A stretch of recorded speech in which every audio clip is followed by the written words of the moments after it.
X avec le journaliste Roméo. Kitoko makasi. Wayo nyonso mbongo ya bato naliaki nzoto mabibi malembe hanzoto ukubu. Vous êtes sans ignorer que depuis un certain temps, les forces armées de la République démocratique du Congo ont amorcé une opération spéciale. Cette opération de démantèlement des réseaux, des collaborateurs, des terroristes ADF-MTM dans cette zone de responsabilité. Depuis un temps, la population de Béni, la population congolaise et même la communauté internationale avaient des caméras braquées sur Béni, tout simplement pour ce qui s'est passé réellement. C'était à l'opération Kamikaze. Il y avait des bombes dans plusieurs agglomérations et la population de Béni ne savait plus où mettre la tête. Les forces armées de la République démocratique du Congo, avec ses services spécialisés, ont amorcé des opérations de démantèlement des réseaux. Comme vous le constaterez, les réseaux n'étaient pas non seulement locaux, mais c'était un réseau international. Parce que les bombes étaient fabriquées par les ingénieurs venant d'autres pays, avec l'appui de nos compatriotes, de certains de nos compatriotes qui étaient malheureusement avec nous, qui passaient nuit avec nous dans nos maisons. Grâce au professionnalisme de votre armée, nous avons réussi à mettre la main sur M. Mboussa, que vous voyez. M. Mboussa, alias Ibrahim, n'est pas n'importe qui. Il ne faut pas vous tromper par rapport à sa taille. C'est un monsieur incontournable. S'il y a eu des deuils ici, dans la région de Béni, c'est parce qu'il a joué un rôle très important. Tenez, M. Mboussa a commencé à coopérer avec les terroristes ADF-MTM depuis 2018.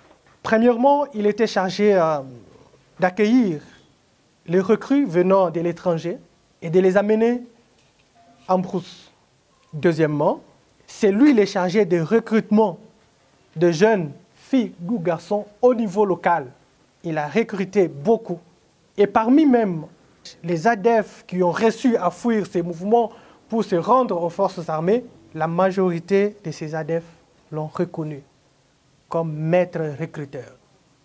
Parce qu'il a exécuté cette mission avec professionnalisme, il a gagné le cœur de Moussa Baloukou, d'Amiko et aussi d'Abouakas, qui se sont fait leurs amis privés. Chaque instant, à chaque événement qui s'est passé ici, Mboussa Ibrahim était en contact permanent avec les leaders de ces mouvements djihadistes. Mais tout ça a un prix, vous allez vous en douter. C'est juste pour une moto qu'on l'a donné. Tout ce qu'il a fait, une seule moto. On a construit quand même une maison pour notre ami Mboussa Ibrahim dans la ville de Butembo. Cette maison était devenue un dépôt quand on fabrique des bombes dans la vallée de Moualika. Ces bombes étaient d'abord acheminées dans la ville de Butembo, dans sa propre maison, là où il restait avec sa femme, son épouse, avant de donner au réseau, aux poseurs qui viendront maintenant déposer ces bombes à Kassindi, au marché Ma Campagne, donc à Béni, et aussi dans d'autres lieux stratégiques, déjà ciblés par ses chefs. Une semaine avant l'explosion de Kassindi, des bombes sont arrivées dans sa maison à Butembo. Et Mboussa, comme d'habitude, a appelé son collaborateur, Maté Joël. Maté Joël, lui qui menait les opérations du côté à Oicha Chanichani, sur ordre de Mboussa, est allé suivre une formation accélérée de 3 jours dans la vallée de Moualika. Il a passé nuit à côté d'Amiko, à côté d'Abouakase, à côté de Moussa Baloukou.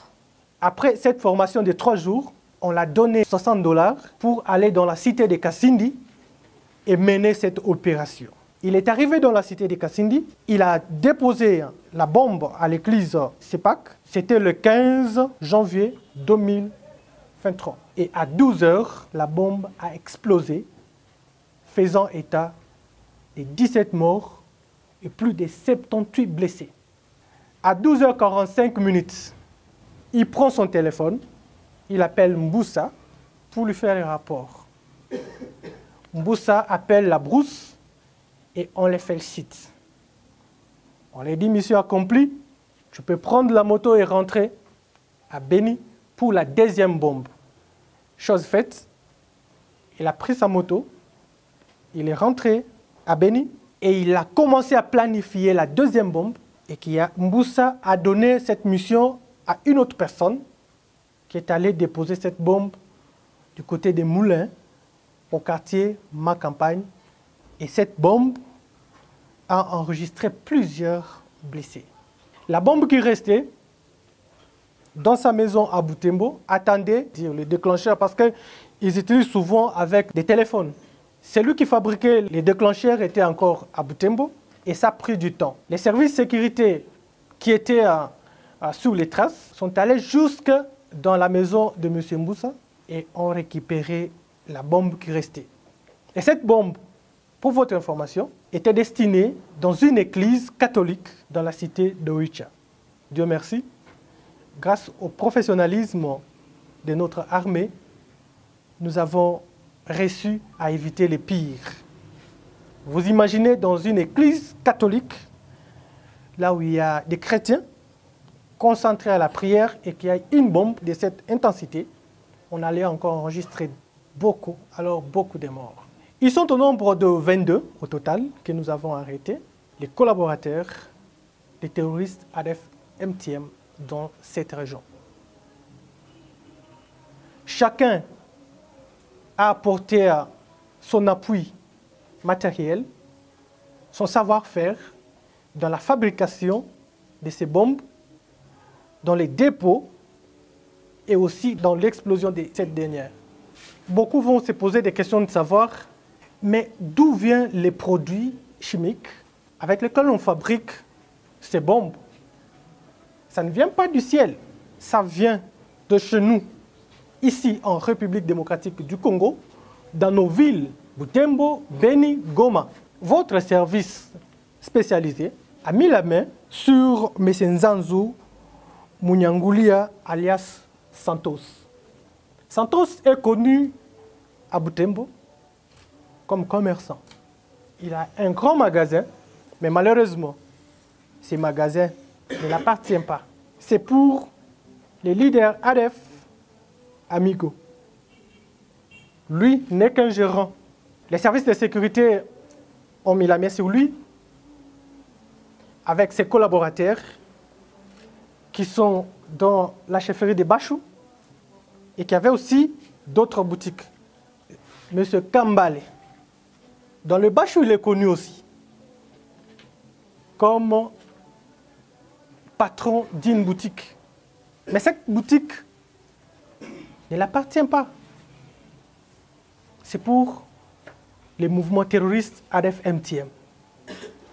Quand ils ont besoin de quoi manger et d'autres produits de première nécessité, ces djihadistes font appel à nos compatriotes pour amener le renfort logistique et ils exécutent facilement. Parmi les réseaux que nous avons reçus à arrêter pendant les opérations, il y a aussi un avocat arrêté dans la ville de Goma avec les documents dans son téléphone qui était tout le temps en contact avec les leaders Baloukou des ADF-MTM pour lui demander l'argent. Et à chaque fois qu'on l'envoie l'argent, il va faire tout pour qu'on libère les ADF arrêtés. Il a été arrêté et au moment où nous vous parlons, parce qu'il a été arrêté à Goma, il a été transféré dans la capitale et son procès a déjà commencé.